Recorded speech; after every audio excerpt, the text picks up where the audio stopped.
எந்த வெற்றியும் சாதாரணமாக வராது சார். நேற்று ஆரம்பிச்ச பிஸ்னஸ் போன வருஷம் ஆரம்பித்தேன், வராது. நண்பர் இருக்காரு மன்சூர் அலிகான், ஆட்டோவில் நம்ம ஆட்டோ தானே நண்பா, நம்ம ஆட்டோ ஆரம்பிச்சது சென்னையில். என்னுடைய கல்லூரி தோழர், என்ன ஒரு விஷன், ஏதோ ஒரு புதுமை பண்ணணும், எல்லாரும் ஆட்டோ பண்ணுறாங்க, எலக்ட்ரிக் ஆட்டோ பண்ணுவோம், இங்கே ஏன் பண்ணணும், ஃபாரினில் பண்ணலாம், ஆப்பிரிக்கன் கண்ட்ரீஸில் பண்ணலாம், துபாயில் பண்ணலாம். வெற்றி. எந்த சிந்தனையை நீங்கள் எடுக்கிறீர்களோ அது வெற்றி. எதை கையில் எடுத்து நீங்கள் கொடுக்குறீங்களோ அது வெற்றி. எல்லாரும் பண்ணுறதை நீங்கள் பண்ணாதீங்க.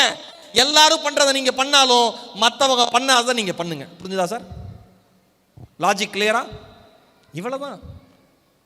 வீட்டில் ஆண்கள் சாப்பிட்றோம்ல, 30 வருஷமா அந்த அம்மா தோசை சுடுதுல, 20 வருஷமா சாம்பார் வைக்குதுல, 30 வருஷமா மீன் குழம்பு பண்ணுதுல, கறி ஆக்குதுல, பிரியாணி செய்யுதுல, நல்ல வக்கணையா துண்டுறோம்ல, மனசாட்சியே இல்லாமல் சாப்பிட்டு போறோம்ல. அந்த அம்மா எவ்வளவு கஷ்டப்படுதுன்னே தெரியாம 30 வருஷமா ஒரே இடத்துல ஒரே வேலையை அதே கிச்சன்ல அதே மனுஷங்களுக்கு சலிக்காமல் ஒரு பெண் செய்வதால் மட்டும்தான் அந்த குடும்பம் தலை தோங்கி வாழ்கிறது என்பதை மறந்து விடாதீர்கள். ஒரு வேலையை எப்படி லவ் பண்ணுங்கிறத பெண்கள்கிட்ட கற்றுக்கோங்க.